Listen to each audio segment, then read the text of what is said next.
அனைவருக்கும் வணக்கம். Welcome to Lotus NEET biology Tamil YouTube channel.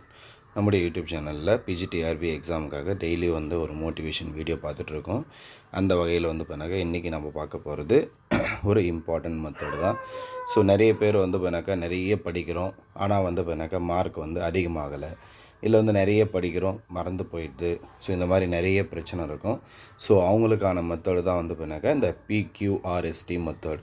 So இதை ஃபாலோ பண்ணிங்க அப்படின்னா கண்டிப்பாக பண்ணாக்கா மார்க் பண்ணாக்கா இன்க்ரீஸ் ஆகும். ஸோ அது மட்டும் இல்லாமல் பண்ணாக்கா நம்ம வரக்கூடிய பிஜிடிஆர்பி தேர்வில் பண்ணாக்கா தேர்ச்சி பெற்று பணியிடமும் வாங்க முடியும். வீடியோ பார்க்கறதுக்கு முன்னாடி நான் போடுற வீடியோ பிடிச்சிருந்தா மறக்காமல் சேனலை சப்ஸ்கிரைப் பண்ணுங்கள், வீடியோவை லைக் பண்ணுங்கள், வீடியோவை உங்கள் ஃப்ரெண்ட்ஸுக்கும் ஷேர் பண்ணுங்கள். ஸோ என்ன சார் அது பிக்யூஆர்எஸ்டி மெத்தட் அப்படின்னா, இப்போது நீங்கள் எந்த மேஜர் ஆகினாலும் இருக்கலாம். ஃபார் எக்ஸாம்பிள் பண்ணாக்கா தமிழாக இருக்கலாம், இங்கிலீஷாக இருக்கலாம், ஃபிசிக்ஸாக இருக்கலாம், கெமிஸ்ட்ரியாக இருக்கலாம், பாட்னியாக இருக்கலாம், ஜுவாலஜியாக இருக்கலாம், எக்கனாமிக்ஸ், எந்த சப்ஜெக்டாக இருந்தாலும் சரி, எல்லா சப்ஜெக்ட்டுக்கும் பண்ணாக்கா இது அப்ளிகபிள். ஸோ ஃபஸ்ட்டு என்ன பண்ணணும் அப்படின்னா, நீங்கள் ஏதோ ஒரு யூனிட்டை ஸ்டார்ட் பண்ணுறீங்க. அந்த யூனிட் பண்ணாக்கா எத்தனை பேஜ் வேணாலும் இருக்கட்டும். ஒரு 30 பேஜ் இருக்கட்டும், இல்லை பண்ணாக்கா ஒரு 100 பேஜ் இருக்கட்டும், இல்லை பண்ணாக்கா 70 பேஜ் இருக்கட்டும், இல்லை 150 பேஜ், எவ்வளோனா இருக்கட்டும்.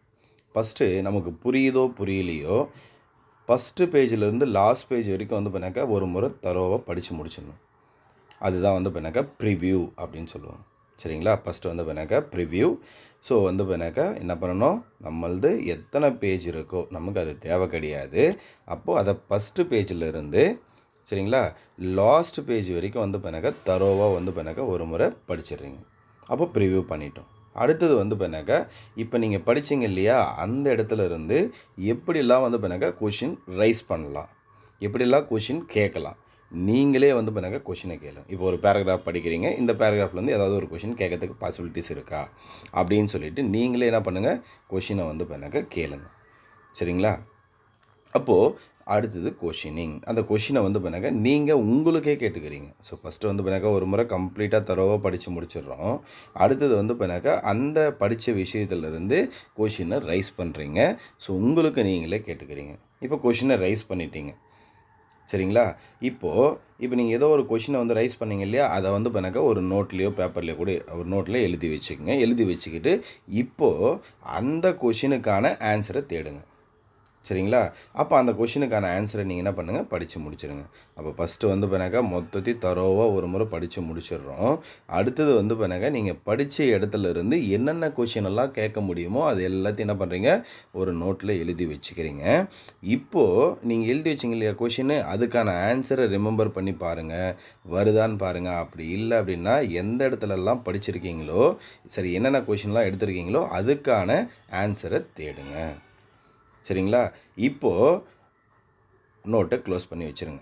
தட் மீன் பண்ணாக்கா நோட்டையும் க்ளோஸ் பண்ணி வச்சுங்க, மெட்டீரியலையும் க்ளோஸ் பண்ணி வச்சுருங்க. இப்போது நீங்கள் என்னென்ன கொஷினெல்லாம் எழுதுனீங்களோ அந்த கொஷினை பண்ணாக்கா மனசை கண்ணை மூடிக்கிட்டு அப்படியே ரிமெம்பர் பண்ணுங்கள். சரிங்களா? ஒவ்வொரு கொஷினாக ஞாபகம் வருதான்னு பாருங்கள். இப்போ கொஷினுக்கான ஆன்சரையும் பண்ணாக்கா கண்ணை மூடிட்டு அப்படியே யோசித்து பாருங்கள், என்னெல்லாம் படித்தோம் அப்படின்னு சொல்லிவிட்டு அப்படியே கொஞ்சம் கொஞ்சமாக யோசித்து பார்த்தீங்க அப்படின்னா நமக்கு பண்ணாக்கா ஆள் மனதிலிருந்து வெளியே வரும். சரிங்களா? அப்போ தான் பண்ணாக்கா நமக்கு மெமரைஸ் ஆகும். அதர்வைஸ் மெமரைஸ் ஆகாது. நம்ம நிறைய பேர் பண்ணக்கூடிய தப்பு என்ன அப்படின்னா, ஒரு விஷயத்தை எடுப்போம், படிப்போம், படித்து முடிச்சுட்டு ஒரு முறை கூட அதை பண்ணாக்கா ஆள் மனதில் போயிட்டு ரெஜிஸ்டர் பண்ணுற அளவுக்கு நம்ம யோசிக்கவே மாட்டோம். படித்து ஓகே புரிஞ்சுது, அடுத்த படிப்போம், படித்தது புரிஞ்சுது ஓகே அப்படின்ட்டு அடுத்தடுத்த டாப்பிக்கு போகுமே தவிர நம்ம முழுசாக பண்ணாக்கா இதை படிச்சிட்டோம், இதில் பண்ணாக்கா என்னெல்லாம் ஞாபகம் இருக்குது. சரிங்களா? அப்போது பண்ணாக்கா எஸ் அப்படின்றது சம்மரைஸ். அப்போ ஃபஸ்ட்டு பி அப்படின்றது ப்ரிவ்யூ, ஒரு முறை ஃபுல்லாக கோத்ரூ பண்ணிடுறீங்க. அதுலேருந்து என்னென்ன கொஷின் எல்லாம் வரத்துக்கு பாசிபிலிட்டிஸ் இருக்கோ அதை நீங்கள் எழுதுங்க. தேர்டு பண்ணாக்கா அந்த கொஷினுக்கான ஆன்சரை ரீட் பண்ணுங்கள். ரீட் பண்ணி முடிச்சதுக்கப்புறமா எல்லாம் ஞாபகம் இருக்கா இல்லையான்னு சொல்லிவிட்டு சம்மரைஸ் பண்ணுங்கள். சரிங்களா? சம்மரைஸ் திரும்ப பண்ணாக்கா ஒரு முறை ரீகால் பண்ணுறது. லாஸ்ட்டாக டெஸ்ட் எழுதி பார்க்கணும். சரிங்களா? இது நான் திரும்ப ரிப்பீட்டடாக சொல்கிறது தான். அப்போ டெஸ்ட் எழுதணும். டெஸ்ட் எப்படி எழுதணும், இப்போ நம்ம ஏதாவது பண்ணாக்கா நிறைய கோச்சிங் கிளாஸஸ் உங்களுடைய மேஜருக்கு எது பெஸ்ட்டுன்னு நீங்களே கேட்டுக்குங்க. நிறைய டெஸ்ட் பேட்ச் ஸ்டார்ட் பண்ணியிருக்காங்க. இப்போ வந்து பண்ணாக்கா லாஸ்ட்டாக வந்து பண்ணாக்கா ஒரு எக்ஸாம் நோட்டிஃபிகேஷன் வந்தது 10ஆம் தேதியிலேருந்து பார்த்தீங்கன்னா, யூடியூப் சேனலை ஓப்பன் பண்ணவே நிறைய யூடியூப் சேனலில் வந்து பண்ணாக்கா நாங்கள் டெஸ்ட் பேட்ச் ஸ்டார்ட் பண்ணியிருக்கோம், இல்லை வந்து பண்ணாக்கா கோச்சிங் கிளாஸ் ஸ்டார்ட் பண்ணியிருக்கோம். இந்த மாதிரி ஏதோ ஒரு நியூஸ் வந்துகிட்டே இருக்குது.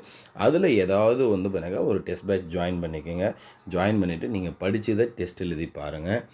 எப்போ நம்ம நிறைய டெஸ்ட் எழுதி பார்க்குறோமோ அப்போ தான் வந்து பண்ணாக்கா மிஸ்டேக்ஸ் வந்து பண்ணாக்கா ரெடியூஸ் ஆகும். அதர்வைஸ் வந்து பண்ணாக்கா மிஸ்டேக்ஸ் வந்து பண்ணாக்கா ரெடியூஸ் ஆகவே ஆகாது. எப்போ நீங்கள் மிஸ்டேக்ஸ் ரெடியூஸ் பண்ணுறீங்களோ அப்போ மட்டும்தான் வந்து பண்ணாக்கா போஸ்டிங் ஆர்டர் வாங்க முடியும், மார்க்கும் இன்க்ரீஸ் ஆகும். அதர்வைஸ் நம்ம இங்கே வந்து பண்ணாக்கா டெஸ்ட் எழுதி பார்க்கல, நீங்கள் எக்ஸாம் ஹாலில் போய் டைரெக்டாக டெஸ்ட் எழுதுறீங்க அப்படின்னா, இங்கே டெஸ்ட் எழுதுனா என்னென்ன மிஸ்டேக் எல்லாம் பண்ணுவீங்களோ, இந்த சில்லி மிஸ்டேக் அப்படின்னு சொல்லுவோம். சரியா சார், தெரியாமல் போட்டுன்ட்டேன் சார், இதுதான் ஆன்சர் நல்லா தெரியும், ஆனால் இதை மாற்றி போட்டுன்ட்டேன். ஸோ இந்த மாதிரியான சில்லி மிஸ்டேக் எங்கே பண்ணுவோன்னா இங்கே பண்ணி அதை கரெக்ட் பண்ணிக்கலாம். இதே வந்து இப்போ நம்ம எக்ஸாம் ஹாலில் போய் பண்ணோம்னா நம்ம கண்ணுக்கு தெரிஞ்சு 10 மார்க் வந்து பண்ணாக்க விட்டுட்டு வந்துடுவோம். சரிங்களா? அப்போது உங்களுக்கு நீங்கள் அதிகமான மார்க் எடுக்கணுன்னா ஃபஸ்ட்டு நீங்கள் ஃபாலோ பண்ண வேண்டியது PQRST மெத்தட் ஃபாலோ பண்ணுங்கள். பிடிச்சிருந்தா கண்டினியூஸாக வந்து பண்ணாக்கா அதையவே வந்து பண்ணாக்கா அப்படியே மெயின்டைன் பண்ணிக்கோங்க. ஸோ ஃபஸ்ட்டு ப்ரிவ்யூ ஒரு முறை கம்ப்ளீட்டாக படித்து முடிச்சிடுங்க.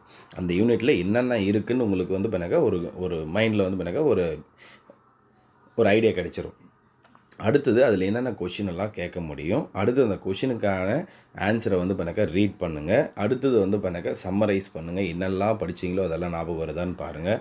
கண்ணை மூடிட்டு புக்கை க்ளோஸ் பண்ணிவிட்டு அடுத்தது வந்து பண்ணாக்கா டெஸ்ட் எழுதி பாருங்கள். இந்த மெத்தடை ஃபாலோ பண்ணுங்கள். கண்டிப்பாக வந்து பண்ணாக்கா உங்களுக்கு அதிகமான வந்து பண்ணாக்கா யூஸ்ஃபுல் இருக்கும். அதிகமான மார்க்கையும் நம்ம ஸ்கோர் பண்ணலாம். ஆனால் சொன்னது எல்லாத்தையும் ஃபாலோ பண்ணுங்கள். சரிங்களா? ஃபஸ்ட்டு கொஞ்சம் கஷ்டமாக தான் இருக்கும். கண்ணை மூடி யோசித்து நான் என்னெல்லாம் படிச்சனோ அதெல்லாம் ஞாபகம் வருதான்னு பார்த்தாக்கா அப்படியே தலை வலிக்கிற மாதிரி இருக்கும். ஆனால் இது வந்து பண்ணாக்கா நம்ம மைண்டுக்கு பழக்கப்படுத்தணும். எத்தனை நாள் பழக்கப்படுத்தணும் அப்படின்னா, நீங்கள் 21 நாள் இந்த விஷயத்தை நீங்கள் கண்டினியூஸாக பண்ணீங்க அப்படின்னா 22வது நாள்லேருந்து நீங்கள் என்ன பண்ணலாம், ஆட்டோமேட்டிக்காக வந்து பண்ணாக்கா இந்த விஷயத்தை நீங்கள் பாட்டுக்கு நீங்கள் அதுக்குன்னு சொல்லிட்டு செப்பரேட்டாக வந்து டைம் கொடுக்கணும்னு அவசியம் கிடையாது. நீங்கள் பாட்டுக்கு ஒரு டாபிக் படிப்பீங்க, கொஷின் கேட்பீங்க, அடுத்தது அதுக்கான ரீட் பண்ணுவீங்க, சம்மரைஸ் பண்ணுவீங்க, டெஸ்ட் எழுதி பார்த்துட்டு போயிட்டே இருப்பீங்க. சரிங்களா? ஸோ இந்த மெத்தடை ஃபாலோ பண்ணுங்கள். கண்டிப்பாக உங்களுக்கு யூஸ்ஃபுல்லாக இருக்கும். நன்றி, வணக்கம்.